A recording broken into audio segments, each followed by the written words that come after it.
तो दोस्तों चलिए आप सभी का एक बार फिर हम स्वागत करते हैं, अभिनंदन करते हैं आपके अपने YouTube channel Aryan Institute Allahabad में। दोस्तों जैसा कि बोर्ड पर आप देख पा रहे हैं, आप सभी के बीच में जितने भी प्रशिक्षु डीएलएड फर्स्ट सेमेस्टर और थर्ड सेमेस्टर का एग्जाम देकर भैया वो सेकंड और फोर्थ में गए हैं, उनके बीच में एक बड़ी अपडेट आ रही है कल से परीक्षा के संदर्भ में। ठीक है, कल मैंने एक पेपर कटिंग आपके बीच में प्रोवाइड किया, सेम कंडीशंस वही आज के भी है कि आज आपके बीच में एक बड़ी अपडेट है, खासकर जितने लोग सेकंड और फोर्थ में गए हुए हैं। देख सकते हैं कहा जा रहा री एग्जाम होगा। अब ये चीज देखने के बाद कुछ लोगों के मन में ये जरूर शंकाएं आ रहे होंगे कि आखिरकार री एग्जाम फर्स्ट सेमेस्टर का होगा कि थर्ड सेमेस्टर का होगा या पूरे सभी का होगा, ठीक है, या कुछ अभ्यर्थियों का होगा, कुछ प्रशिक्षुओं का होगा। इसके बारे में हम चर्चा करेंगे। परीक्षा परिणाम फिर से घोषित होगा।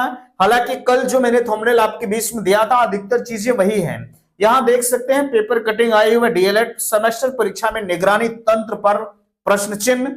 अब मुझे बताओ भैया, आपके रूम में जहां आप परीक्षा दे रहे होंगे वहां पर सीसीटीवी कैमरे की निगरानी में जो है आपकी परीक्षा कराई गई होगी, तो कहीं ना कहीं यार जो परीक्षा तंत्र है वो खतरे में अब नजर आ रहा है। इनके पास एक ही ऑप्शन था, सीसीटीवी कैमरा, लेकिन अब नकल कैसे हुई इसका भंडाफोड़ आज हुआ है। ठीक, आज क्या कल हुआ है, हुआ तो पहले से था, लेकिन जब चीजें जो है निगाह में आएंगी, ठीक है, रिजल्ट भी आपका घोषित हो चुका। कुछ लोगों का रिजल्ट परीक्षा नियामक प्राधिकारी के द्वारा रोक दिया गया है क्योंकि उन्होंने सामूहिक नकल पकड़ा है। सेकंड और फोर्थ सेमेस्टर एग्जाम फॉर्म परीक्षा में आपके विलंब होने की चीजें कही जा रही हैं। तो चलिए हम फाइनली इन सभी मुद्दों पर चर्चा करेंगे। मैं निवेदन आप सभी से करना चाहूंगा कि प्लीज अगर चैनल पर पहली बार विजिट किए हैं तो चैनल को सब्सक्राइब जरूर करेंगे। देखिएगा आपके बीच में कुछ चीजें यहां दी जा रही हैं। ये पेपर कटिंग है। कहा जा रहा है डीएलएड में सेमेस्टर परीक्षा में निगरानी तंत्र पर प्रश्न चिन्ह, सामूहिक नकल के आरोप में गाजीपुर व मऊ के केंद्रों पर रुका है परिणाम। कहा जा रहा diploma in elementary education DElEd semester की परीक्षा में मऊ और गाजीपुर के एक एक केंद्र पर बोलकर नकल कराए जाने के मामले में वहां के पर्यवेक्षक एवं निगरानी दल की कार्यशैली पर प्रश्न चिन्ह उठ रहे हैं। ठीक है, आगे आपसे कहा जा रहा है सामूहिक नकल का यह मामला परीक्षा वर्ष 2024 के दौरान गणित और विज्ञान विषय की परीक्षा में आया है, जिसका परीक्षाफल रोक दिया गया है। दोनों केंद्रों पर परीक्षा के मामले में अंतिम निर्णय परीक्षा नामक जो है समिति की बैठक में लिया जाएगा। आगे लेकिन निगरानी तंत्र भी कटघरे में है। कहा जा रहा है डीएलएड प्रथम एवं तृतीय सेमेस्टर की परीक्षाएं 8 अगस्त से 14 अगस्त तक प्रदेश भर में कराए गए थे। परीक्षा संपन्न होने के बाद केंद्रों पर उत्तर पुस्तिकाओं का बंडल भेजना था। आगे कहा जा रहा लेकिन मऊ जिले के एक केंद्र की करीब 350 उत्तर पुस्तिकाओं का बंडल परीक्षा के 10 दिन बाद मूल्यांकन के लिए भेजा गया। ऐसे में मामला संदिग्ध मानते हुए प्रदेश के परीक्षा नियामक प्राधिकारी सचिव अनिल भूषण चतुर्वेदी ने जिला शिक्षा एवं प्रशिक्षण संस्थान डायट प्राचार्य से पूछताछ की तो बताया गया कि एक बंडल छूट गया था। पीएनपी सचिव ने गणित विषय के विशेषज्ञों से संबंधित उत्तर पुस्तिकाओं का मूल्यांकन कराया तो सामूहिक नकल कराए जाने की स्थिति सामने आई। इस तरह गाजीपुर के गणित और विज्ञान विषय की करीब 500 उत्तर पुस्तिकाओं का मूल्यांकन करने वाले केंद्र ने सामूहिक नकल की रिपोर्ट के साथ मामले में निर्णय लेने के लिए पीएनपी कार्यालय को उत्तर पुस्तिकाओं का बंडल भेज दिया। आगे कहा जा रहा है यहाँ प्रश्न यह भी है कि शुचितापूर्ण परीक्षा संपन्न कराने के जिम्मेदार निगरानी तंत्र कहां था। बिल्कुल जाहिर सी बात है, कक्ष में लगे सीसीटीवी कैमरे की क्रियाशीलता भी परख हो रही है। दिसंबर के पहले, ठीक है, सप्ताह में समिति की बैठक में परीक्षा को लेकर निर्णय लिया जाएगा। ठीक है, अब यहां देख सकते हैं अभी भाई इनका जो री एग्जाम का मामला है, ठीक है, जो री एग्जाम का मामला है अभी ये चीजें क्लियर नहीं है। ये पहली चीज तो ये थर्ड सेमेस्टर का है, फर्स्ट सेमेस्टर वाले बिल्कुल स्वतंत्र हैं।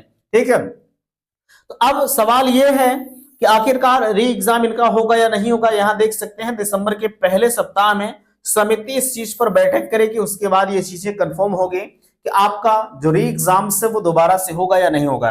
देख सकते हैं अगली सूचना यहां भी है, हालांकि इस चीज को मैंने कल आपके बीच में प्रोवाइड कर दिया था, इसमें कोई खास चीजें नहीं थी। यहाँ गाजीपुर के करीब 300 कॉपियों का बंडल 10 दिन बाद जमा कराए जाने पर उठे प्रश्न। और लगभग 800 परीक्षार्थियों के जो परिणाम है वो पीएनपी सचिव के अकॉर्डिंग जो है वो रोके गए हैं। अब सवाल आपके मन में कई तरह के आ रहे हैं जो कि लगातार हमसे आप पूछ भी रहे थे कि भैया आखिरकार क्या हमारा री एग्जाम होगा। देखिएगा, कम से कम जो 800 परीक्षार्थी हैं, ठीक है, अगर उनके सामूहिक नकल की पुष्टि तो वैसे हो चुकी है, लेकिन अगर 100% अगर उनके सामूहिक नकल की पुष्टि होती है तो उनका री एग्जाम दोबारा से कराया जाना बिल्कुल सुनिश्चित है, ठीक है, और उनका परिणाम भी घोषित होगा। लेकिन एक चीज ध्यान रखिएगा, जिनका परिणाम पूरी तरह से स्वतंत्र है, जिसमें कोई दिक्कत नहीं है ना, उनका परिणाम यार दोबारा से घोषित नहीं होगा और ना ही उनका री एग्जाम भी कराया जाएगा। जिनका रिजल्ट आ गया फाइनली, चाहे वो फेल हो या पास हो, है ना, उनका री एग्जाम दोबारा से नहीं होगा। समस्या सिर्फ 2 केंद्रों के लिए है। 2 केंद्र कौन कौन से हैं, न इस पेपर कटिंग में दिया गया है, न दूसरा जो मैंने आपको दिखाया ना उसमें दिया गया है। गाजीपुर और मऊ जिले की बातें हैं। अगर आप गाजीपुर और मऊ से बिलोंग कर रहे हैं और अगर आपका रिजल्ट रोका गया है तो आप मुझे थोड़ा सा इन्फॉर्म करिएगा, ठीक है, आपके रिजल्ट में क्या कुछ आ रहा है आप मुझे बताइएगा। बाकी मेरे स्तर से वैसे कुछ तो हो नहीं पाएगा, है ना, जो मुझे कहना है मैं साफ कह देता हूं, ठीक भैया। अब इसमें निर्णय पीएनपी को लेना है। पीएनपी जो भी निर्णय लेगी वो आपके फेवर में होता है या एग्जाम होता है वो आने वाला वक्त तय करेगा। लेकिन जो भी सूचनाएं होंगी मैं चैनल पर आप सभी को बता दूंगा, ठीक है। बाकी यहाँ 2nd और 4th सेमेस्टर के एग्जाम के जहां तक सवाल हैं, अभी इसके संदर्भ में कहीं से कोई सूचनाएं नहीं है, लेकिन ये बताया जा रहा है कि आपका जो एग्जाम फॉर्म है मेरे दोस्त वो दिसंबर के, ठीक है, कब तक, दिसंबर के लास्ट तक आपका एग्जाम फॉर्म भरा जाएगा। बाकी जनवरी के लास्ट तक आपके एग्जाम भी कराए जाने की बातें चल रही हैं। बाकी आप बैक पेपर इत्यादि के बारे में पूछ रहे थे तो इसके बारे में हम आपको दूसरे वीडियो में बताएंगे। लेकिन हाँ, कुंभ इत्यादि के चलते हो सकता है जो मैं आपको बता रहा हूं आपकी परीक्षाएं थोड़ा सा डिले हो सकती हैं, बट अगर ऐसा कुछ होता है तो बिल्कुल चैनल पर मैं आपको जैसे सारी चीजें प्रोवाइड कर रहा हूं वैसे उसको भी मैं आपके बीच में प्रोवाइड कर दूंगा, ठीक है। तो आशा करते हैं आज का यह वीडियो आप सभी को पसंद आया होगा। प्लीज वीडियो को लाइक कीजिएगा, शेयर कीजिएगा और चैनल पर पहली बार विजिट किए हैं तो चैनल को सब्सक्राइब कीजिएगा। वीडियो समाप्त करते, थैंक्स, धन्यवाद।